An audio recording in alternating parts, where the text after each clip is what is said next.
I'm very fortunate because the customers that I get through my door are top customers.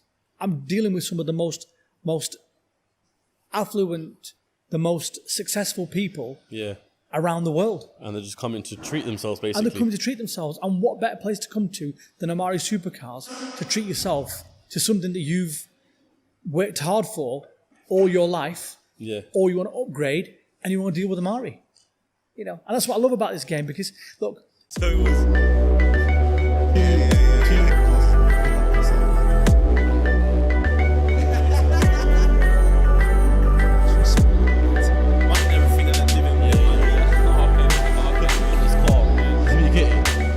What is going on, guys? Welcome back to the CEOCAST. I'm your host, Raheem, and today I'm very excited to be at a dealership. I've been wanting to do one since the start of CEOCAST, but I wanted to wait until it's done properly.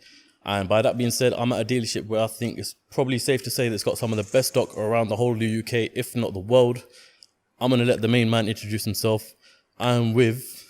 Take it away. Sheikh Amari Supercars. Amari Raheem, Supercars. thank you very much for coming over. Thank you for taking your time out. And obviously, I remember you sending me the Instagram message. Yeah. Can we do one? And it's been a little bit of a while, and we've had Corona and all that type of stuff. You know, that's been obviously in the way. Yeah, but, I mean, it's been highly requested. Good to see you here, and you know, do this podcast with Live, you. It's fabulous. Yeah, no, I appreciate your time once again. I know you're a very, very busy man. I know you've got business to handle and everything. It's been hard to catch you, but I'm glad we're here. So for the people who may not necessarily know what Amari Supercars is, just give us a brief description of what you guys do and the kind of stock that you have here. Yeah, sure. Well, Amari Supercars, as you've all heard, is a very well-known household name that's been going for 40 years now. And we are obviously a supercar dealer and a hypercar dealer, dealing in all of the best supercars that you can buy. And what I mean by best supercars, it's not any old 488 that you can go and buy out there. It's not any old Gallardo or a Hurricane you can go and buy out there. You know what I mean? We're dealing in the best spec, the lowest mileage, the cleanest cars with service history. You're talking about the likes of like the Performantes and the Supergeleras. I mean, we actually buy the best examples. Look, anybody can sell a Ferrari. Anybody can sell a Ferrari, but nobody can sell an Amari Ferrari. Yeah. You know what I mean? Which is an Amari spec car. 100%. Hand-picked. So do you guys spec the cars from new? Yeah. Well, no. There's some cars we spec from brand new. Yeah.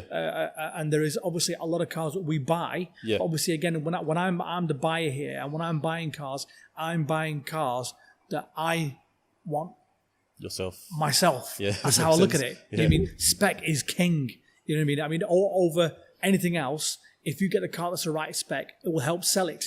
100%, you know, yeah. And that's what people want today. They want something a little bit unique, something, you know, that's going to be a little bit different to normal Performante or normal 488 Spider or Aston Martin, you know, DB11 Superleggera. You know, I mean, so that's what we try and look for, is that type of cars. And then obviously, you know, I mean, we're not only talking about 488s and these cars here, we're talking about across the board, you know, on Ferrari, on all ranges. You know? I mean, I'll give you an example. I mean, I'll say ordinary Bugatti.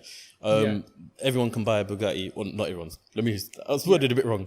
Bugatti is a very high obtainable car. But I mean, for example, you've got a full blue carbon Bugatti sitting right behind you. That's right, yeah, we have, yeah. And that's the kind of stock that we're dealing with. Yeah. So let's go back many, many years. Yeah. How long has Amari been running and how did it all come about?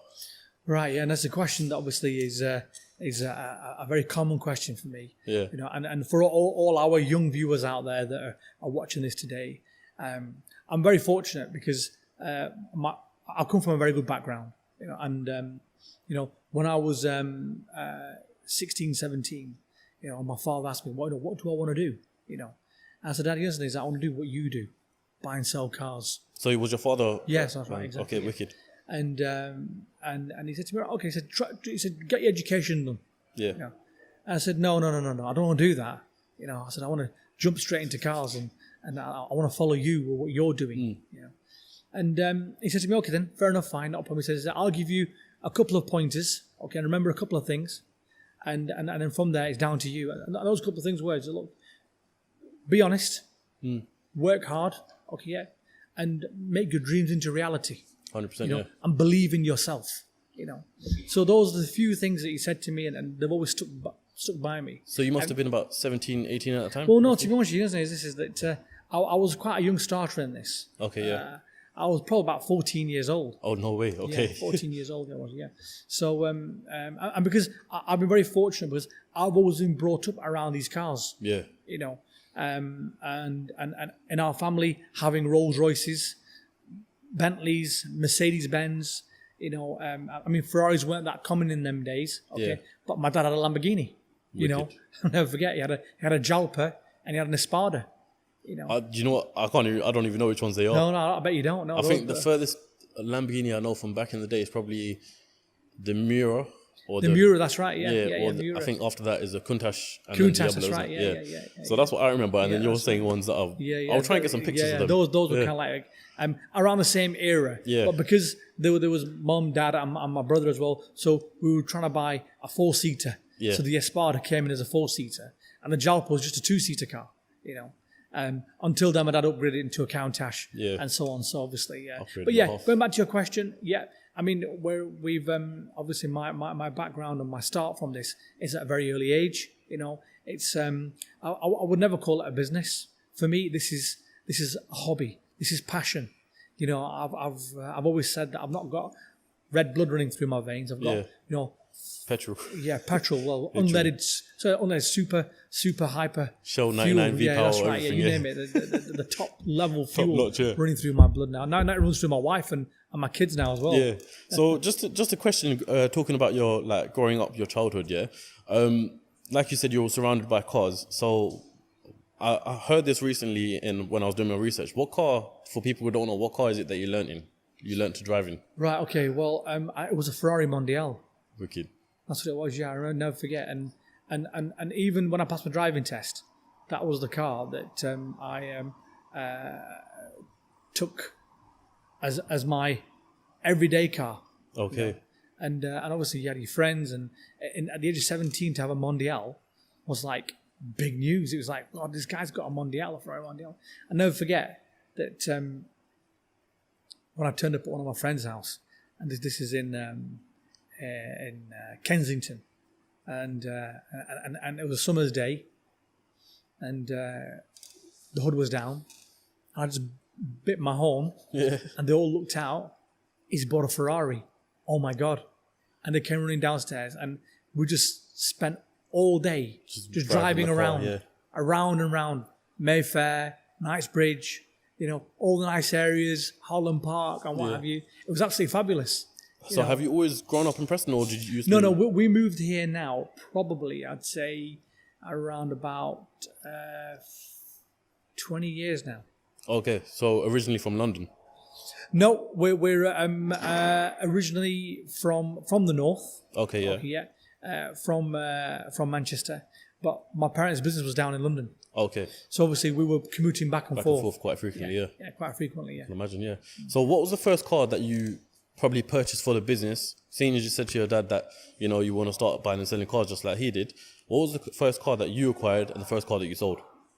It was Ferrari Mondial.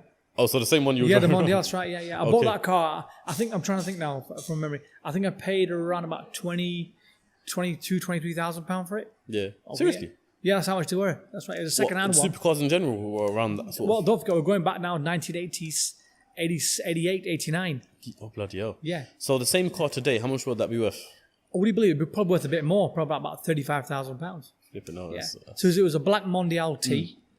Because you do have a lot of classics here as well. Yeah, we do. Yeah, we've got a Daytona behind us here right now. I've got a black 328 GTS over there. Yeah. I've got some Countach's. It's not here today. I've got an XJ220 as well. We've got a Dino. What else have we got? We've got... what else have we got now then? 355s. You know, we've also coming up. We've got another 308 coming as well today. There's a lot. Yeah, so there's just a few to mention. Yeah. So let me ask you a question following up from that, and it's to do with competition because, so say with restaurants, if a restaurant is based in Birmingham, the competition most likely going to be around the surrounding areas. Yeah. But with dealerships, especially in this instance where it's dealing with supercars, hypercars, I mean, I would dare to say it's almost worldwide competition because some people do fly out to other countries to purchase a car, or they do fly down to London or something. So how's that been for you? Look, we don't compete. My competition is me. Fair enough. I compete against myself. Yeah. Okay, that's how I look at it.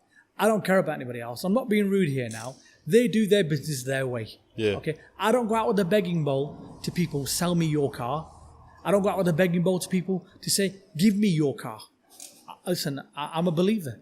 If it's written in my destiny, as we say in our language, kismet, I'll do it. I'll do the business. It's simple as that. My own competition is me. It's yourself. Okay, yeah? And if I'm out there to impress anybody, okay, I'm out there to impress myself.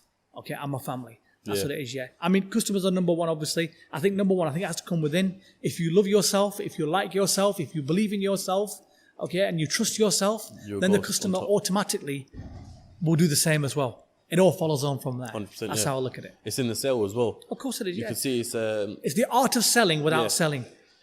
Speaking of selling, so that's another thing I wanted to ask, actually. I don't know how to explain this.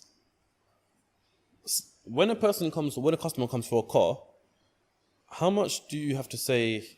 Let me give you a situation. This is the best way to give it. So I've last year I bought a C63. Went there. I knew it was a C63. Yet the salesman was telling me, "Yep, you know, beautiful car, 4-liter bi-turbo V8," and I'm thinking, I know that.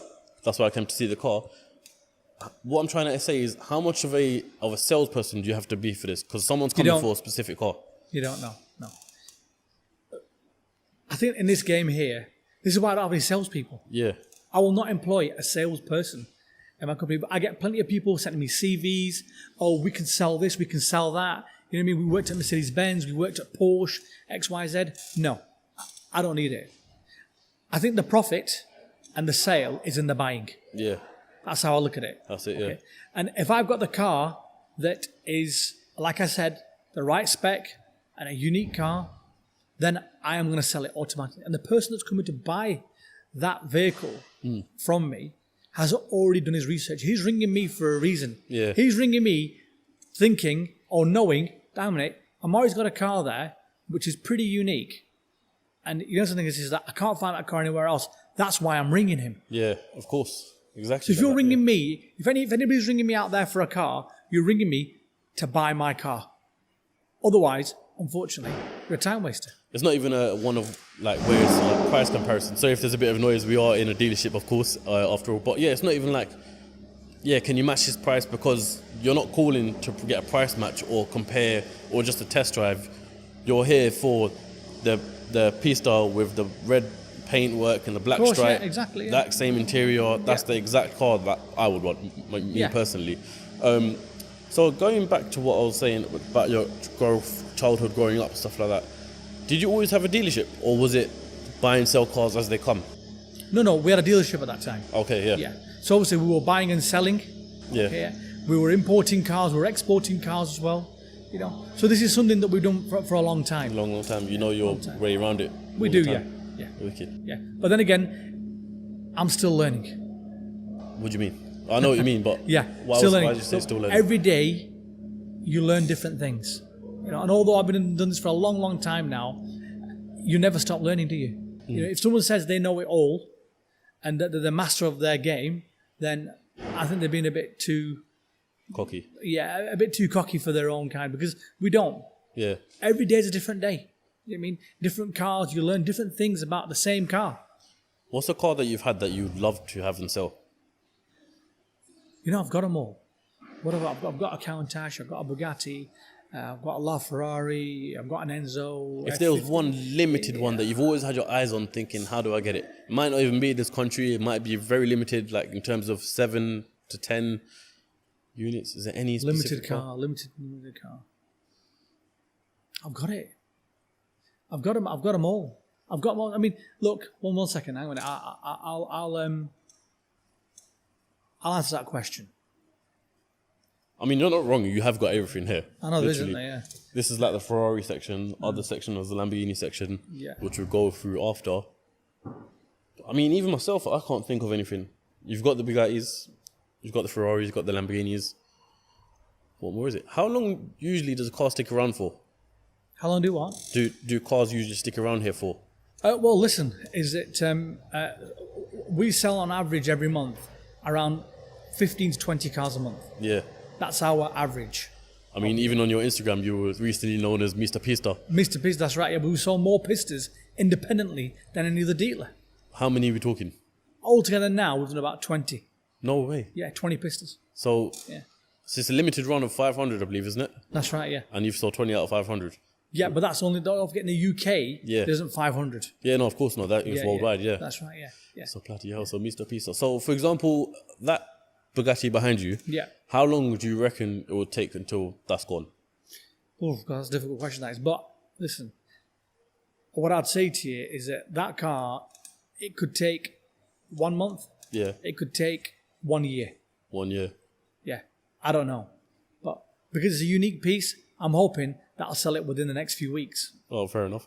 So we're in a dealership. This is what you've been doing for pretty much your whole life. But is there any other business ventures that you've had your grasp on, or you've just stuck with this, or is there anything that you're gonna go moving forward? No, the thing is that once someone said to me, stick to what you know. Don't change your method, Yeah, you know. And I have done other stuff while I've done the car business. I've done properties as well, which has been very good for me, okay. I've done exclusive watches as well, which has also been very good for me, Yeah. okay.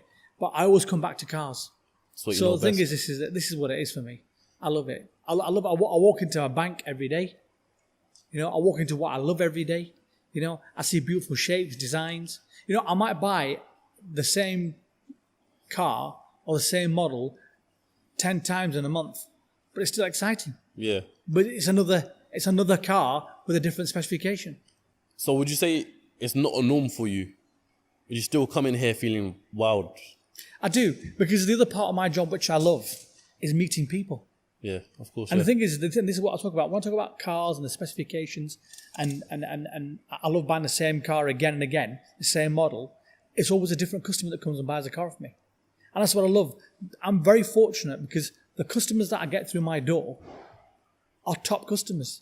I'm dealing with some of the most affluent, the most successful people Yeah.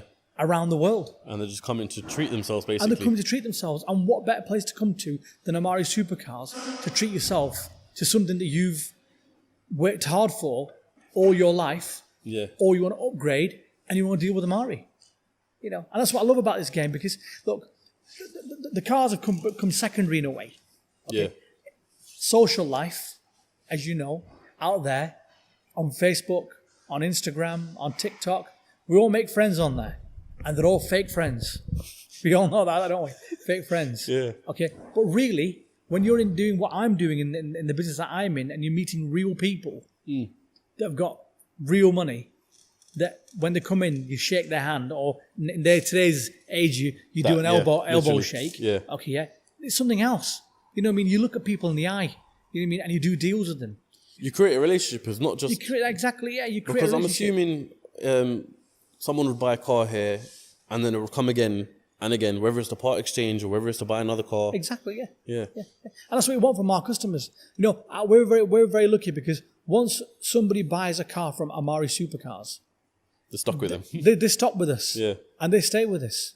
You know, because they know they've got my mobile number. They can ring me on a Sunday at 11 o'clock in the evening and I'll pick my phone up. Yeah. And if I don't, I'll ring them back the next morning. Business is business, isn't it? Business is business. But then again, can you imagine having that to hand? I mean, my dad always says, always have a good doctor to hand, a good lawyer, Yeah. a good solicitor, okay, and a good car dealer. I wish my dad used to say that to me. My dad doesn't approve of me buying cars. But what I was going to say is, I can imagine it being like this, yeah? So if a customer comes in, I can imagine them not just buying one car. Do they buy multiple? Have you had customers who buy more than one car when they come to visit for one specific car? Yes, we do.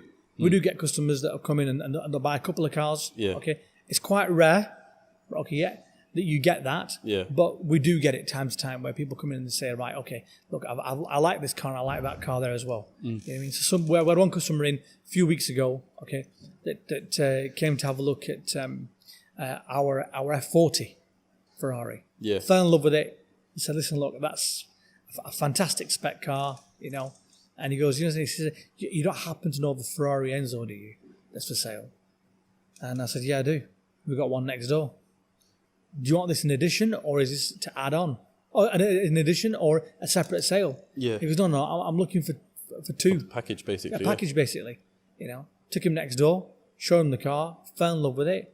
He said, right, now you're talking. He said, what deal can we do for the pair? We did a deal with him. So you don't have to answer this question necessarily, but for a deal like that, would the cars then be discounted if they're buying the two together?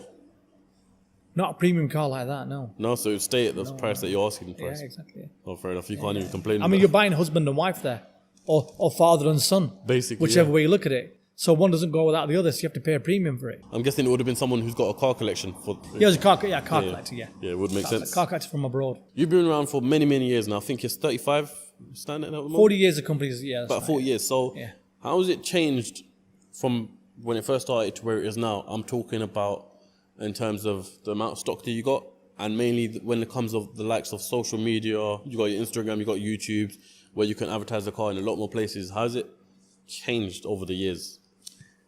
Because we're talking about I can only look at starting it in a positive era. way. Yeah. I know a lot of people look at it in a negative way, okay, but I look at it in a positive way. Where we are today in the car industry, it's never been this good. Why is that? Because we are on the World Wide Web. Yeah. If you go back, let's say, 15 years, and you guys will all remember Top Marks, and you remember Auto Trader as well, and then you also remember Exchange and Mart, okay, yeah, that had suit cars in the front. In the middle of it, you had sheds for sale, and on the back, you'd have number plates for sale. You know what I mean? There's a mixture of magazines. Everything advertised everywhere, isn't it? Yeah, exactly, yeah. And the thing is that Auto Trader was a regional magazine. So if we had one for, let's say, London, okay, yeah, so you'd have 3 of them or 4 of them in London, okay, yeah. And then if you had them in the Midlands, you'd have one for the Midlands. And then you have one in the Northwest, and then 3 up in Scotland. So there's about, maybe I'd say altogether about 20 Auto Traders in them days. Okay. Yeah. Now obviously there's no more magazines, you know.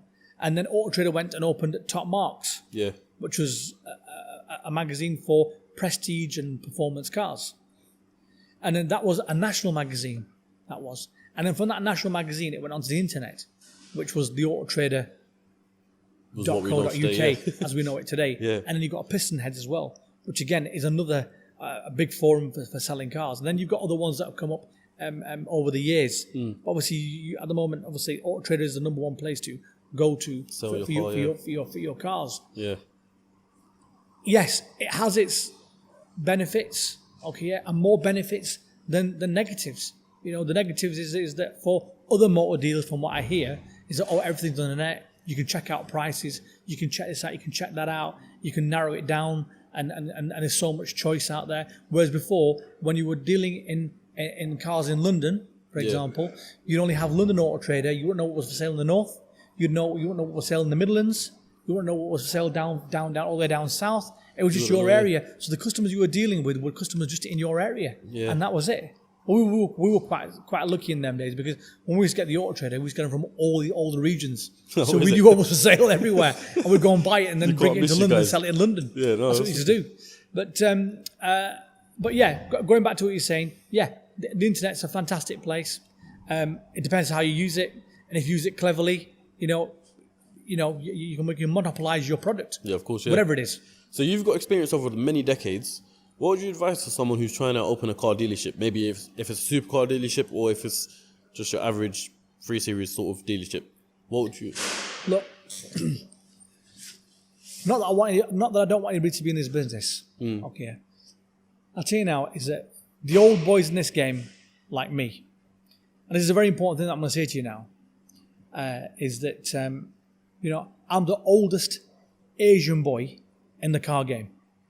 All these other boys that you see, I'm not going to mention any names at all, that you see on the net that are Asian companies, because I take it as more of an Asian thing. This what we're doing here today, isn't it? Yeah. It's the Asian. There's a lot of Asian. A lot of Asian followings that get this. So let's call it Asian. Okay, they're not a patch on me. There never will be me. Those boys that are out there today, they've been selling cars for 10 years, 15 years. We've been doing it 40 years. 40 years and counting. What we are today, I'm not being arrogant, what we are today and where we are today, these guys will never, ever be at that level. Never ever. With the stock that you've got, you've had to look round. I mean, we've got stuff in the back there which is not even advertised.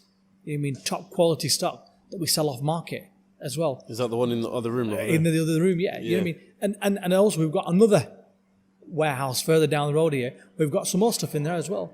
So we don't advertise every car that we have. What I'm trying to say to you is this, is that where we are today and what we do today and how we do it, if someone was to start this operation again, they would never be successful. This is a brand. Amari Supercars, Amari is a brand. It's a household brand. It's like Coca-Cola. It's like Rolex. Literally, yeah. Yeah, you know what I mean? It's like, you know, the best luxury brands in the whole world. Yeah. You know what I mean? And we are, and that's what we are today. I mean, if somebody did try and open up, I'd wish them the best of luck. Because today, you've got to have the money. You've got to have the power. You've got to have the name. You don't have that, unfortunately, you're gonna struggle. Yeah. You're gonna struggle. Look, the number of cars I sell blind over the phone to customers. I've got a car here in stock. Customers say, "Can you send me a video on the car?" Send him a video of the car. After about half an hour, he'll ring up and say, "Right, can I please give you a deposit on that car?" That's it. That's it. Literally. Because when they go onto our website and they look at our ratings, look at our Google reviews, they know that these guys are proper people. Yeah. They aren't messing about. You know what I mean? Who today is sitting on £50 million worth of cars? Yeah. As I was saying, that if you're going to start the car business today, I'd recommend that you don't even think about it. Yeah. There's plenty of other business you can do out there. You know, there's a lot of internet businesses, Yeah. you know, online businesses. But as it goes to the car business, if you're thinking of what I'm doing, then there's only one Amari. There can never be another. And after us, there will not be another. That's it. And it's not even something someone can just jump into, because to acquire one car alone would cost someone an arm and a leg if they're just starting out. So it's, I mean, credit to you for all you've built up, because it's not an easy game. You can see it's not an easy game. No, Yeah. no, I hope for our youngsters out there, whether they're English, Asian, Chinese, whatever it is, that they can look at someone like me, Yeah. okay, that has made his passion into a business, Into a job. and then it's not a job. It's a career. It's a, It's not a job. This is for me, but I'll livelihood. say it's my pleasure. Yeah. You know what I mean? That I've made this into a business where we make money, we buy the best cars in the world, we deal with the best cars in the world. And I've always said this. This our company is called Amari Supercars. So Amari is my name. Yeah. Super is what I am, and cars is what I deal in. Fair enough. Do you know what I mean? So the thing is that whatever you do in life after that, but you're dealing in supercars. Because somebody once asked me once, he goes, "You know, Amari, you're dealing in supercars. Do you mix with super people? No, not really. Not Do you all the wear time. super clothes? Do you wear super watches?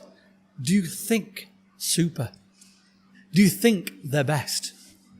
That's a You know something is this? It's a powerful thing there, isn't Yeah, it? literally, yeah. That's Yeah, what so I was you just guys out literally there, deeping in my head think right of now. that. If you're going to go and set out to do something, whatever it is in life, and if you're going to do the best, you've got to act the best, you've got to dress the best, you've got to talk the best, you've got to mingle with the best.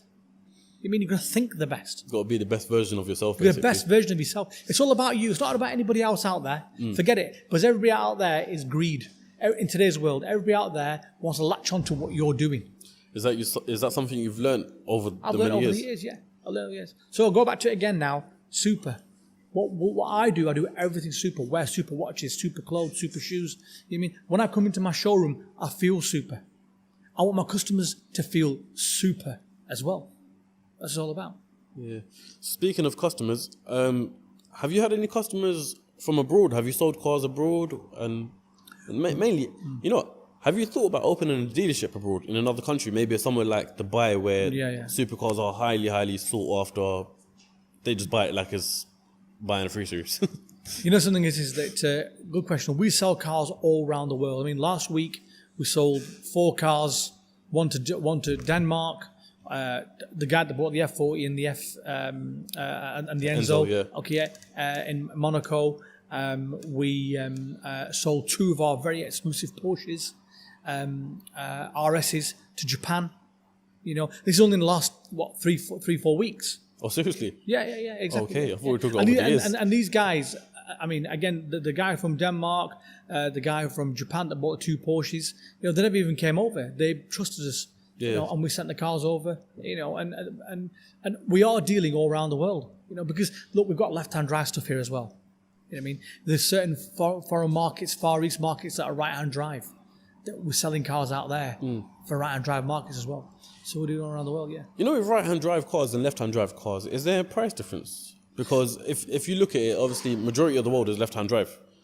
But there's only some parts, for example, Japan, I believe, I know Malaysia is, for example, they're right-hand drive. So Australia, exactly. India, Pakistan. But that market, would you say, is a lot smaller, or would you say they'll sell for around the same sort of price? Look, the cars out there are more expensive than they are here. Yeah. They've got 300% duty. Yeah.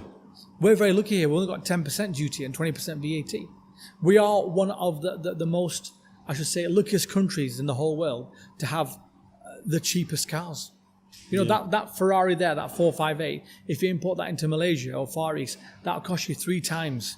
That's what, £180,000? It's a 500 grand car before you've even started it up. I press the start button. Bloody hell. I mean, I know I went to Singapore, I think it was 2 years ago, and I was just randomly looking at how much something like a Golf R would be out there. Yeah.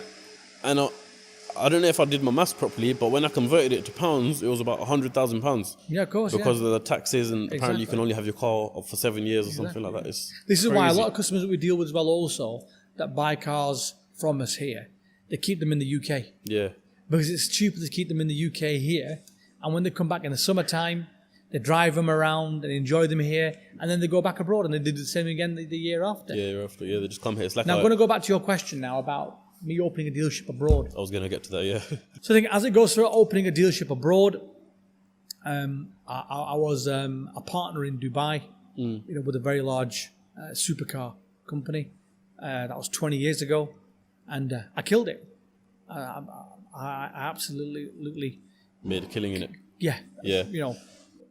Sold loads of Ferraris from Europe, Lamborghinis, Porsches, you name it. I've done it, and I've been there. Okay, but why do I come to reside here with my cars? Number one, obviously, I'm British. Okay, I'm British Asian. This is where my home is, and also there's no better place to be surrounded by the capital of the best manufacturers. Yeah, I mean, I'm on their doorstep. Yeah, literally. You've got in Italy, you've got Ferrari, you've got Lamborghini, you've got Bugatti, you've got Pagani. You know what I mean? You've got Maserati. Yeah. In Germany, you've got Porsche, Mercedes-Benz. It's about an hour flight away, literally. Yeah, everything's an hour flight away. Yeah. You know what I mean? And the thing is this, that in the UK, you got some of the best brands of car manufacturers in the world. Aston Martin, Bentley, Rolls-Royce, the world's most luxurious car. Yeah, literally. So when you look at the cars of this sort of caliber, and they're on your doorstep, yeah, why not? Why not stay here? Fair enough. And speaking of, so you haven't got the dealership. You part ways with the dealership in Dubai, then? Yeah. Obviously, I actually got out at the right time. Yeah. And that was when the manufacturers started opening up. Yeah. There. And dealerships were being given out there, for Ferrari, Lamborghini, Porsche, what have you. So and all the other dealerships. And because you said 20 years ago, right? Yeah, it was about what we're now 19. 20, 2000. Between 2000 and I'll say 1990 to 2002-3. Yeah, so I mean, Dubai is evolving every single year, but I mean, if we're talking almost 20 years ago or more than 20 years ago, that's literally the desert, literally. And obviously, there's not going to be as many supercar dealerships as there is today out there. Correct. You go on Sheikh Zayed Road now, yeah, dealership after dealership after dealership. Correct. Would you consider moving back there? No. Not at all? Not at all. Why is that? Same reason that you... Same reason I just said. Well, I'm sitting in the heart. Yeah. Of supercar manufacturers. Literally, yeah. So you don't need to do anything else. Don't need to do anything else. You are happy where you are. Happy where I am.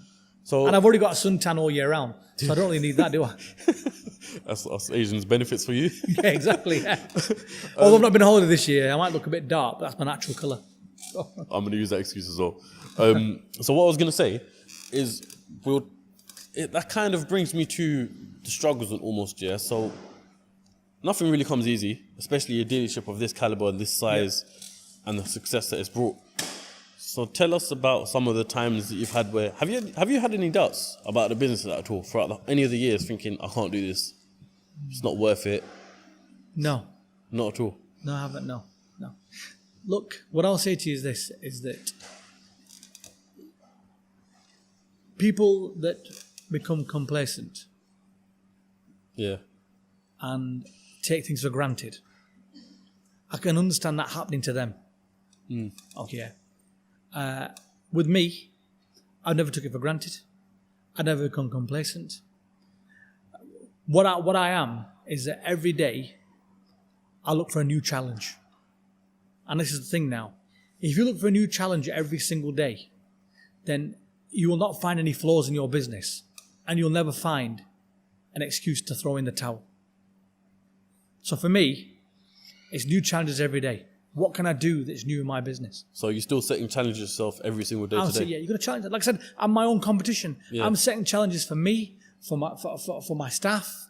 You know, I'm thinking, you know, I sleep, eat, shit, supercars. Literally. That's what I am, yeah. I'm eating my kebabs and I'm talking about Lamborghinis. You know what I mean? You know, I'm on the toilet. I'm doing a deal on the toilet. That's me. You know what I mean? That's how I am. Have you brought it into the family now? I'm dreaming about, you know, selling a supercar. Yeah. It's not sad. It's reality. It's reality. Yeah. What else do I don't drink. I don't smoke. I don't do drugs. I don't gamble. I don't go night clubbing. I don't go gallivanting. You know what I mean? These are my girlfriends, call them. These are my children. These are your babies, literally. Yeah, this is the smoke that comes out of this is my drug. Literally. Do you know what I mean? This is the engine sounds is my music. 100%, yeah. I mean, you don't even need radios in half of these cars. Exactly, yeah. I guarantee when you're driving them. See, when you've got everything all in one place. Yeah. Okay, yeah. Then, what is it? What they always say, don't they? When a man's bored, he wants pleasure. My pleasure's this. Literally. Start a car. When the engine fires up, you get that feeling then, don't you? The heart races a little bit. Adrenaline, that's it, exactly, yeah. You know, you're going to get on the road, you're going to put your foot down, you're going to enjoy your ride, your car. You know what I mean? Traction off too. I'd love to. So, I mean, you've brought this business now into the family as well. Yeah. So, are the family starting to get involved in it as well? Yeah, they are. You know, my daughter's 13. You know, what I mean? She loves cars. My son's 17. You know, he's starting to love cars, because you can imagine it's quite difficult for them sometimes because they've been brought up in this. Up until a few years ago, they thought everybody had Lamborghinis and Ferraris. Yeah, and now they've got it on their doorstep. But I mean, the thing is that now they're obviously, you know, now they're thinking about it, which is good. You know, they ask me questions. What have you sold? What have you bought? Which is always good. You know, they come to the showroom after school, they come and sit here. You know, and it's an important thing for them because they're getting a little bit of experience. You know, in this. In business, Saba, my wife, as you probably know, she's the backbone of the business. You know, she runs. The near enough the whole thing. Yeah. You know. I mean, what would you say? What do you do at this level? Where do you go from here? Where do you go from here? Okay. At this level, what you do from here is you improve your customer service. You improve your product. Yeah. Yeah. You know what I mean? You improve your own skills. You know. Just leveling up on everything, isn't it? Yeah, exactly. That's what it is. That's what it is. Yeah. I mean, look, the thing is this, is that people think that, where would you go from here? Listen, I cannot have a showroom full of Bugattis. No, that's the wrong way of thinking, that is. No. I don't want a showroom full of LaFerraris. I don't want that. I don't want that. What is it? Where you go from here is where do you improve yourself? How do you better yourself? Yeah. How do you better yourself, your product? You know, your knowledge. Knowledge. That's what it's all about, knowledge. You improve your knowledge. That's you bettering yourself. Because you don't know the next phone call that will come, who's going to ask you what question? You don't, do you? Not a clue. Someone's going to ring you up and say to you, listen, I want to inquire about such a thing on a car. Yeah. You've got to have the answer there. You've got to be ready for it, yeah. So your knowledge is power. When you have power, you have the control. When you have the control, You've got the sales. Tony Montana. Literally. So there's one last thing, last few things I want to touch up on. Obviously, I feel myself, I've taken quite a lot away from this podcast in itself, from you as in general business, especially in the automotive industry. What would you, for the young people listening or anyone else listening, what would name a few things that you'd like them to take away in terms of advice for business? Just trying to, I mean, I know for a fact that everyone probably watching this is probably dreaming about this car behind me, thinking about it could be the daily driver. Yeah. What's What the I'll advice say you'd to you give there someone is to get this. to that stage? Is that, you know, we all dream Yeah. of having a nice house, a nice car. I'll go a bit further back than that. We should really dream about ourselves, about where we want to be, family-wise. Yeah. You're going to have a nice wife. You're going to have kids. Yeah. To have all that. Obviously, yeah, that comes first, yeah. Yeah, that comes first, doesn't it? Your wife and kids come first. Then these things come secondary. Yeah. So what it is, this is what I'm going to say. My advice would be, is that you really have to believe in your dream, and what you have to do is that dream, you have to live it out, and look at yourself in the mirror and say, I want to be in that position next year. You have a goal, a challenge. You got to turn things into a reality. Reality. That's what it is. Yeah. And you know, sometimes this is if your subconscious, you can get it working in such a way as that you really believe in what you do, Yeah. and that you want to get this far. It's like, for example, running. For example, I'll give you an example now. If you can't run a mile, but then if you believe that you can run a mile, before you know it, you ran 2 miles. 100%, yeah. It's all about belief, isn't it? About believing in yourself And then when it comes to it, pushing yourself as well. and pushing yourself. Yeah. That's what it is. On top of that, no harm in being straightforward. Always tell people what you feel. Being honest with them. Yeah, be honest with them. Honesty is the best policy. People will respect you for it. And I know we live in a world today where everything's fake on Instagram and blah, blah, blah, and all that type of stuff, yeah? Yeah. And people, they put a nice picture of themselves up smiling, you know what I mean? And they're laughing about, joking. As soon as they've done the video, they're back in the dumps again. Yeah. They're going to a watch shop and they try a nice watch on and say, guess what I bought? I bought a Rolex. But they haven't really bought a Rolex, and they just tried it on. It's a lot of people nowadays. I know for a fact they see pages where people, they present a lifestyle that they don't exactly live. They'll go to the jewelry shop, act like they've just got diamonds on their watch, and that's not even their watch. No, but then again, what I will say to you at that point is that, look, they are dreaming about it, aren't they? Yeah, 100%. What I'm going to say to them people, no harm in doing it, Make it happen though. but make it happen. Yeah. You're going to make it happen. That's the thing. You're going to do it. Listen, temporary is no good. Make it permanent. Forever is what you're going to think of. Forever. We're only here once. It's not rehearsal. You've got to go out there, believe in yourself, be honest, and just keep on chipping away at it. Keep pushing the boundaries. Keep on pushing your boundaries. That's it, yeah. Keep And on then pushing. eventually everything will fall into place. Fall in place. Inshallah, that's what you're going to do. Yeah. Inshallah. And believe. I'd say the most important thing is that if you're a believer, if you believe in God, my final thing will be, if you believe in God, okay, I know we say that our futures are mapped out, but not everything's mapped out, okay? There's one thing that He's written up there, there's one thing that we've got to do down here, okay? And you're just going to do your best to please the man up there. Yeah, because at the end of the day, none of this, as nice it would be, none of this goes up with us. It goes in the grave with us. You come naked, you go naked. The only thing you take away with you is your good deeds. And this is hopefully, for me, for my people out there, for all my fans out there that follow me on Instagram, for all the, Asian, I'll talk about the more Asian people, but and English as well, is that you remember one thing, guys, is that, like you just said, Raheem, now, is that we don't take anything away with us, okay?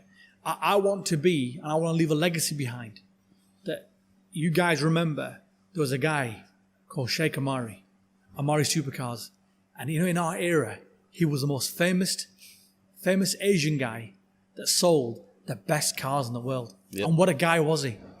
You know what I mean? He was a guy that was an honest guy, a humble guy, a guy that loved his passion. You know what I mean? And loved what he did. And he was a great example to us. So yeah, you're going to hopefully remember me in that way. I'm going to ask my final question, but I feel like it's been answered throughout the whole podcast anyway. The question is, what does success mean to you? But once again, I feel like it's been answered in many ways. Many ways, and that's a good question, that is. Yeah. What is success to me? Success to me is being happy. Happiness. Happiness. Just for you, for family. For family. Yeah. Yeah, happiness. That's the ultimate success. If you can go to bed at night and have a smile on your face and thank God, and you can wake up in the morning and open your eyes. Yeah. Just open your eyes and get out of bed. That is success. After that, everything else is a bonus. That's deep. That's the first time anyone's actually ever said that to me. When you're deep in that, it's actually proper true. Because if you got up in the morning and you had no eyesight, Yeah. and if you had eyesight, you didn't have no legs, then you're going nowhere, are you? So we thank God for what we've got. Eyesight, our bodies able. That is your success. Your health is your wealth. 100%, 100%. This is all after. This is just bonus. This is, like you said, this is just a bonus. pleasure. Just a bonus. It's an add-on. Yeah. That's it. It's just a bonus. Wicked. I think we're going to end it there, to be honest. I mean, I hope you guys enjoyed that podcast a lot. Once again, Sheikh Amari, I want to thank you so much for taking time out of your busy day in order to come on the podcast. I really appreciate it. Make sure you guys follow him. I'm going to put the links here right now at Sheikh Amari and at Amari Supercars. Yeah. That's both going to be in the description as well and on screen. Make sure you follow Raheem KA and at CEOCAST.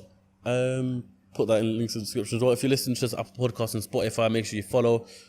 I think I'm going to go now because I think, sir, me and you need to talk figures on the 918 Spider over there. Time to put a deposit down. That's even better news. That's even better. Good, I was fantastic. thinking that, is that a TDF, the yellow F12? The yellow, it's not yellow F12, it's a yellow 812 Superfast. Putting a depot down on that. Let's go. Thank you very much, Raheem, for coming down. It's been a pleasure meeting you. Yeah. And I wish you all the best and success. I hope you take something away from this 100%, podcast as well. And it gives you a boost as well. And just believe in yourself and be happy. No, I can tell you, I've just been sitting here just taking it all in thinking, wow, wow. Obviously, we haven't met before or anything like that. Yeah. But, you know, when you get to meet someone, you get to open their mind up a bit. It's just something amazing. That's why I started the podcast. No, you did a fantastic job. I wish you all the best. What did you think of it? What did you think of the podcast? I thought it's fantastic. Yeah? I thought it was really good. I love doing this type of stuff. We've got here, now we're starting the hypercar at range. Now, unfortunately, we've got two cars that are out at the moment, which we can't obviously film, but one's the Enzo and one's the F40, which we've sold, which are obviously being serviced at the moment now. I'll put some shots in that right now so you'll